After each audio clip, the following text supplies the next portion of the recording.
بسم اللہ الرحمن الرحیم۔ السلام علیکم ورحمۃ اللہ وبرکاتہ۔ امید کرتی ہوں کہ آپ سب اللہ رب العزت کے فضل و کرم سے خیریت سے ہوں گے۔ میں ہوں عائشہ بنت عبداللہ اور آپ دیکھ رہے ہیں اسلامک چینل۔ میری ریکویسٹ ہے ویڈیو کو اینڈ تک ضرور دیکھیے گا۔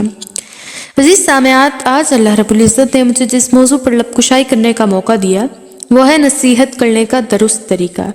دعا ہے کہ اللہ پاک حق اور سچ بیان کرنے کی توفیق عطا فرمائے اور غلطیوں سے درگزر فرمائے۔ موضوع کا آغاز کرتے ہیں۔ عزیز سامعات، بہت سے لوگ صرف اس لیے نصیحت قبول نہیں کرتے کہ نصیحت کرنے والا صحیح انداز اختیار نہیں کرتا۔ ہمارے آخری نبی جناب محمد رسول اللہ صلی اللہ علیہ وآلہ وسلم نصیحت کرتے ہوئے ایسا انداز اختیار کرتے تھے کہ لوگ اسے قبول کیے بنا نہیں رہ سکتے تھے۔ ایک روز آپ نے حضرت معاذ بن جبل رضی اللہ تعالیٰ عنہ کو نماز کے بعد کا ذکر سکھانا چاہا تو معاذ کے پاس آئے اور فرمایا، معاذ، واللہ میں تم سے محبت کرتا ہوں، تم ہر نماز کے بعد یہ کہا کرو، اللہم اعنی علی ذکرک و شکرک و حسن عبادتک۔ اے اللہ، اپنے ذکر اور شکر اور حسن عبادت پر میری مدد فرما۔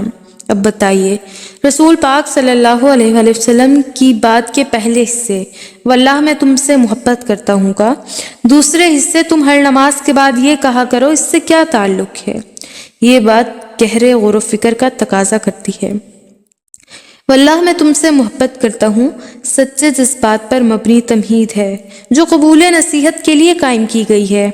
یہ الفاظ سن کر حضرت معاذ بن جبل رضی اللہ تعالیٰ عنہ کو خوشی ہوئی تو آپ نے نصیحت کے الفاظ کہہ دیے۔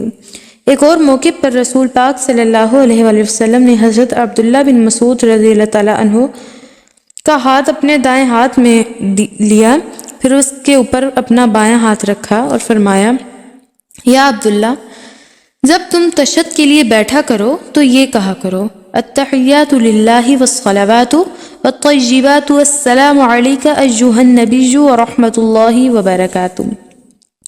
یہ الفاظ اور رسول پاک صلی اللہ علیہ وآلہ وسلم کا مشفقانہ طریقہ تعلیم عبداللہ بن مسعود رضی اللہ تعالیٰ عنہ کے ذہن کی تختیوں پر نقش ہو گیا۔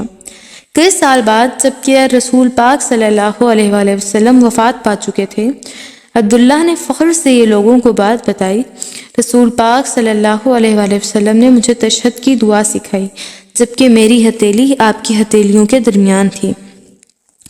حضرت عمر رضی اللہ تعالیٰ عنہ کعبے کا طواف کرتے ہوئے حجرت اسود کے قریب پہنچے تو وہاں لوگوں کا ہجوم تھا، خوب دھکم پیل ہوئی۔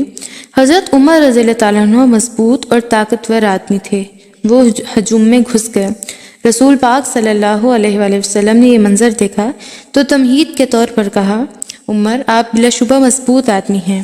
حضرت عمر رضی اللہ تعالیٰ عنہ اس تعریف پر یقیناً خوش ہوئے۔ اس پر آپ نے فرمایا، حجر اسود کے پاس دھکم پیل نہ کیجیے۔ حضرت عبداللہ بن عمر رضی اللہ تعالیٰ عنہ کو ایک تہجد کی نماز کے متعلق نصیحت کرنا چاہی تو فرمایا، عبداللہ اچھا آدمی ہے، کاش وہ قیام اللیل کیا کرتا۔ ایک روایت میں ہے کہ آپ صلی اللہ علیہ وآلہ وسلم نے فرمایا، عبداللہ فلاں کی طرح نہ ہونا، وہ رات کو نماز تہجد پڑھا کرتا تھا، پھر اس نے رات کی نماز ترک کر دی۔ نبوت کے ابتدائی دور میں لوگ دین اسلام قبول کرنے کے متعلق تردد کا شکار تھے، کوئی ساتھ ملتا تھا اور کوئی ساتھ نہیں ملتا تھا۔ مدینے میں ایک سوید بن صامت نامی آدمی تھا جو دانشور اور شاعر تھا، قوم کے اشراف میں اس کا شمار ہوتا تھا۔ قدیم دانشوروں کا کلام اسے یاد تھا، کہا جاتا ہے کہ لقمان حکیم سے روایت کردہ تمام اقوال اسے ازبر تھے، اس لیے لوگوں کی پسندیدگی کا عالم یہ تھا کہ وہ شجاعت، شاعری، شرف اور حسب و نسب کے افتخار کے باعث اسے کامل کے لقب سے یاد کیا کرتے تھے۔ ایک روز وہ حج یا عمرہ کرنے مکہ آیا، لوگوں کو اس کی آمد کی اطلاع ملی تو وہ ٹولیوں کی شکل میں اس کی زیارت کرنے نکلے۔ نبی کریم صلی اللہ علیہ وآلہ وسلم کو معلوم ہوا تو آپ بھی آئے، اسے اللہ کی طرف بلایا، اسلام قبول کرنے کی دعوت دی، توحید و رسالت کے بارے میں بتایا کہ میں نبی ہوں، مجھ پر قرآن کی وحی کی جاتی ہے، قرآن اللہ کا کلام ہے۔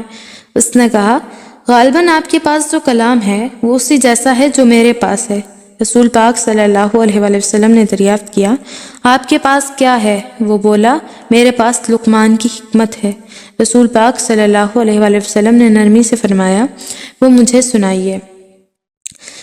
اس نے لقمان حکیم کا کلام پڑھنا شروع کر دیا۔ رسول پاک صلی اللہ علیہ وآلہ وسلم نہایت اطمینان سے سنتے رہے۔ اس کی بات اختتام کو پہنچی تو رسول پاک صلی اللہ علیہ وآلہ وسلم گویا ہوئے، یہ واقعی عمدہ کلام ہے، لیکن جو کلام میرے پاس ہے وہ اس سے بہتر ہے۔ وہ قرآن ہے جو اللہ تعالیٰ نے مجھ پر نازل کیا، وہ ہدایت اور نور ہے۔ یہ کہہ کر آپ نے قرآن کی تلاوت شروع کر دی۔ وہ خاموشی سے سنتا رہا۔ تلاوت ختم ہوئی، وہ خاصا متاثر ہو چکا تھا۔ اس نے کہا، یہ باتیں واقعتاً لاجواب ہیں۔ اس کے بعد وہ مدینہ لوٹ گیا۔ کچھ عرصے بعد اوس اور خزرج کی لڑائی ہوئی۔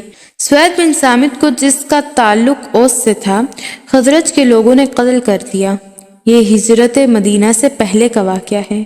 یہ معلوم نہیں ہو سکا کہ سوید مسلمان ہوا تھا کہ نہیں، البتہ اس کی قوم کے چند افراد کا کہنا ہے کہ وہ مسلمان ہو گیا تھا۔ اس واقعے کا غور طلب پہلو یہ ہے کہ رسول پاک صلی اللہ علیہ وآلہ وسلم نے دعوت کے سلسلے میں نہایت نرم رویہ اختیار کیا اور سختی نہیں برتی۔ اس سب سے ہمیں یہ سبق ملتا ہے کہ تعریف کریں تو کھل کر کریں، تنقید کرتے وقت میانہ روی اختیار کریں۔ دعا ہے کہ اللہ پاک ہمیں دین اسلام کی سمجھ عطا فرمائے اور اس کے مطابق زندگی گزارنے والا بنا دے۔ ویڈیو اچھی لگی ہو تو دعاؤں میں ضرور یاد رکھیے گا۔